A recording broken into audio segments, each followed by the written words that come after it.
Court जो है वसीम रिजवी जैसे लोगों को, जो हमारे जुडिशरी के वक्त को और पैसे को ख़राब करते हैं, उनको खुद जो है पनिशमेंट दे कि ऐसे बेफिजूल FIR नहीं, PIL नहीं करनी चाहिए। वसीम रिजवी एक बेवकूफ़ किस्म का आदमी है, और जैसे कि हज़रत ने फरमाया, हम इस बात को बहरहाल एक अच्छे तौर पे देखते हैं कि ख़ुद उसकी कम्युनिटी के लोगों ने उसका बाइकाट कर दिया। वसीम रिजवी ने पूरी कोशिश की कि सहाबा इकराम रिदवानुल्लाह अजमईन बिलखुसूस शुरू के 3 खुलफा और शिया सुन्नी में इख्तलाफ किया जाए, लेकिन अपनी इस नाकामयाब नापाक साजिश में वो नाकामयाब। रिजवी का कोई भी एकेडमिक या लीगल बैकग्राउंड नहीं है, वरना ऐसी बेवकूफ़ी वाली और ऐसी कुफरिया बातें वो नहीं करते। तो इस्लामिक लॉ ऐसी है कि ऐसे शख्स का पहले इलाज कराया जाए, उसका दिमाग ख़राब हो गया है।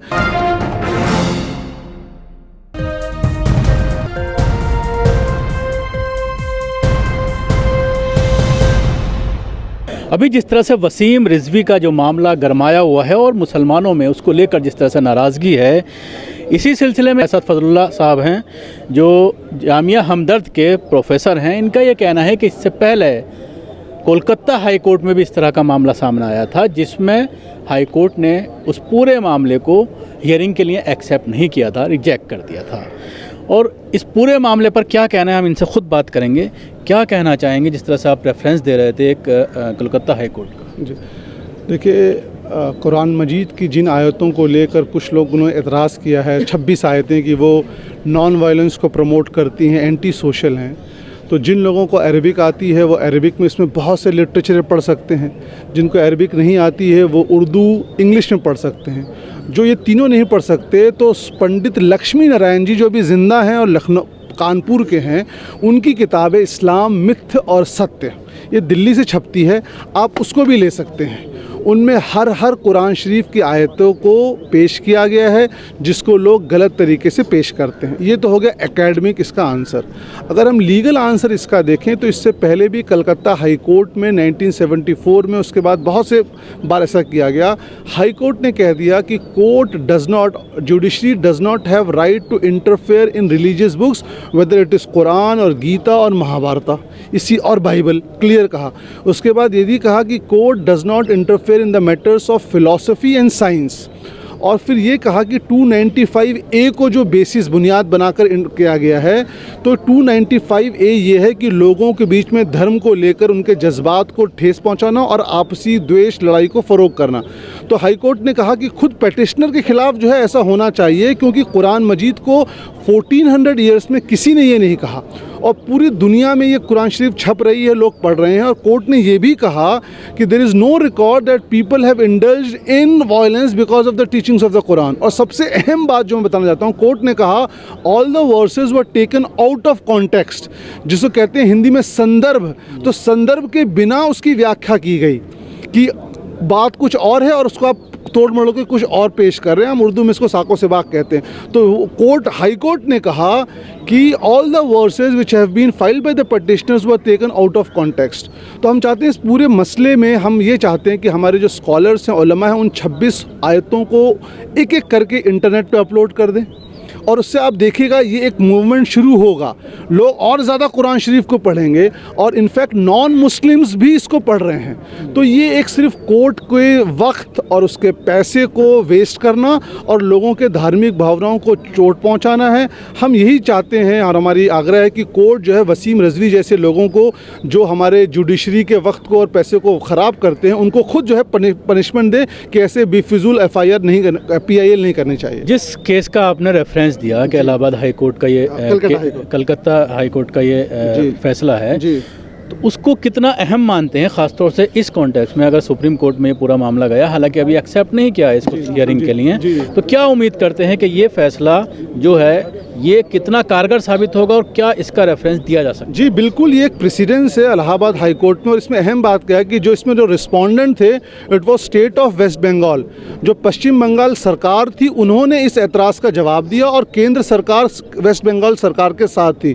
तो लीगली जो है इट इज़ अ प्रेसिडेंस, और हम ये चाहते हैं कि उन आयतों को सब लोग पढ़ें, उस आयतों को सब लोग पढ़ें और देखें कि किस तरह बात को तोड़ मरोड़ के पेश किया गया है। ये जिसको बोलते हैं सस्ती लोकप्रियता हासिल करने की कोशिश है। जिस तरह से 26 आयतों का आप जिक्र कर रहे हैं कि इनको हाईलाइट किया जाए, बाकायदा उनका अनुवाद किया जाए, लोगों को बताया जाए उनके बारे में, लेकिन कहीं ना कहीं जो एक मंशा है वसीम रिजवी की शिया सुन्नी कराने की, जिस तरह से 3 खुलफाए राशिदीन जो पहले वाले हैं, हज़रत उमर फारूक, हज़रत अबू बकर सिद्दीक, हज़रत उस्मान गनी, उनको लेकर के जिस तरह से ये आरोप लगा रहा है, तो खुला इस बात सामने आ रही है कि शिया सुन्नी करने की कोशिश कर रहा है, लेकिन जो शिया आलिम है पूरी तरह से उसके ख़िलाफ़ खड़े हैं। जी बिल्कुल, देखिए वसीम रिजवी ने पूरी कोशिश की कि सहाबा इकराम रिदवानुल्लाह अजमईन बिलखुसूस शुरू के 3 खुलफा और शिया सुन्नी में इख्तलाफ किया जाए, लेकिन अपनी इस नाकामयाब नापाक साजिश में वो नाकामयाब रहे, क्योंकि शिया उलमा ने कहा कि वसीम रिजवी हमारी नुमाइंदगी नहीं करता और हम भी इनके इस कौल के कायल नहीं हैं। तो वसीम रिजवी शिया या सुन्नी या किसी बोर्ड को रिप्रेजेंट नहीं करता है, वो एक मीडिया के मीडिया में चाहत है, आप कुछ गलत करके मीडिया में आना चाहते हैं, तो ये बिल्कुल गलत है। सारे मुसलमानों का ये अकीदा है कि कुरान जो है महफूज है और क़यामत तक महफूज रहेगी। अगर आपको डाउट है तो दिल्ली में पूरे इंडिया में स्कॉलर्स हैं, आप लेकर आइए, हम ओपन वो क्वेश्चन आंसर्स के लिए हैं। Let anyone come whether they are Muslims और non Muslim, we are open to all the questions. अगर आप एकेडमिक कॉन्स्टिट्यूशनल बात चाहते हैं, अगर मंशा ही है समाज में जो है हिंसा फैलाना, तो हम उसको कुछ नहीं कर सकते। ऐसे में इस्लामी लॉ क्या कहता है?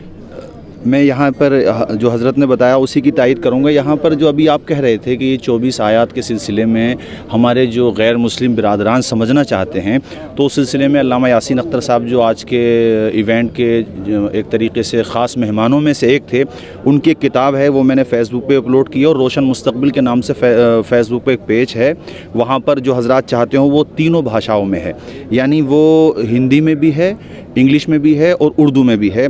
उस किताब को आप हासिल करें, आयात जिहाद का कुरानी मफ़हूम। जैसे कि हज़रत ने फरमाया कि आप किसी भी बात को सियाक़ व सबाक़ से काट करके जब बयान करेंगे तो जाहिर सी बात है वो मतलब दूसरा अर्थ हो जाएगा। जैसे कुरान शरीफ में कहा गया कि नमाज के करीब मत जाओ, जबकि उसके बाद कहा गया कि नशे की हालत में मत जाओ। अब अगर कोई इतना ही बोले कि नमाज के करीब मत जाओ, ये कुरान में कहा गया, तो उसको पागल ही कहा जाएगा कि आगरा के पागल खाने में बंद करो उसे या कहीं भेजो उसे। तो ऐसे ही वसीम रिजवी एक बेवकूफ़ किस्म का आदमी है। और जैसे कि हज़रत ने फरमाया, हम इस बात को बहरहाल एक अच्छे तौर पर देखते हैं कि ख़ुद उसकी कम्युनिटी के लोगों ने उसका बाइकाट कर दिया। तो बाकी बातें तो हज़रत ने कह दी, मैं उसी की तायद करता हूँ। यहाँ पर मैं दोबारा दोहरा दूँ, रोशन मुस्तकबिल के नाम से फ़ेसबुक पे पेज है, उस पर बाज़ाब्ता हम लोगों ने ये अल्लामा यासीन अख्तर मिसबाही जो इस्लामी स्कॉलर हैं, बड़े स्कॉलर हैं और भारत ही नहीं बल्कि दुनिया भर में वो पहचाने जाते हैं, उनकी किताब है ये। इसके अलावा और भी हमारे उलमाए किराम ने इस सिलसिले में आयात जिहाद का सही मतलब बताया है, तो उस किताब को हासिल करें। हम अपने हिंदू भाइयों से भी, बुद्धिजीवी हजरात से भी अपील करेंगे कि उस किताब को ले लें। बाकी बातें हज़रत ने कह ही दी है। क्या कहना चाहेंगे इसमें? इस्लामिक लॉ क्या कहता है कि एक मुसलमान होते हुए इस तरह के आरोप लगाना उस कुरान के बारे में जिसके बारे में अल्लाह ने ख़ुद कहा है कि नानो लहू हाफिज़ीन, उसकी हिफाजत हम करने वाले हैं, क्या उसके? देखिए, पहली बात, कोई अपने आप को किसी भी धर्म से या कंट्री से जोड़े तो वो उस धर्म का और कंट्री का नहीं हो जाएगा। एक शख्स जो इंडिया के, जिसके पास सिटीज़नशिप नहीं है, जिसके पास यहाँ का बर्थ सर्टिफिकेट नहीं है, जो यहाँ पैदा ही नहीं हुआ और कहे जी मैं इंडिया का नागरिक हूँ, तो इंडियन गवर्नमेंट उसको नागरिक नहीं मान जाएगी। उसी तरह कई केसेस में लोग फॉर्जरी करके डॉक्यूमेंट बनाते हैं, तो इंडियन गवर्नमेंट का और हमारा कानून कहता है अवैध रूप से ये इंडिया में रह रहे थे। उसी तरह अगर कोई शख्स कहे कि मैं मुसलमान हूँ, लेकिन वो माज़अल्लाह कुरान शरीफ को ये कहे कि वो तहरीफ हो गई है, तो वो मुसलमान रहा ही नहीं। और अगर वो शियाओं हज़रात का ये अकीदा पेश करना चाहता है, तो सैयदना अली मुर्तज़ा रज़ियल्लाहु अन्हु पर ये एतराज़ है। एतराज़ इसलिए है कि अगर हज़रत अबू बकर सिद्दीक, हज़रत उमर, हज़रत उस्मान गनी रिदवानुल्लाह अजमईन अगर माज़अल्लाह बिलफ़र्ज़ इन्होंने कुरान शरीफ में रद्द बदल की, तो चौथे खलीफा सैयदना अली रज़ियल्लाहु अन्हु इन्होंने क्यों नहीं उसको ठीक कर दिया? और उनकी और 12 इमाम जो हुए, और दुनिया में कोई भी ऐसा शख्स और कोई ऐसी कॉपी नहीं है जिसके मुताबिक वसीम रिजवी के मुताबिक उनके पास सही कुरान शरीफ है। तो दरअसल वसीम रिजवी का कोई भी एकेडमी के लीगल बैकग्राउंड नहीं है, वरना ऐसी बेवकूफ़ी वाली और ऐसी कुफरिया बातें वो नहीं करते। तो इस्लामिक लॉ ऐसी है कि ऐसे शख्स का पहले इलाज कराया जाए, उसका दिमाग ख़राब हो गया है।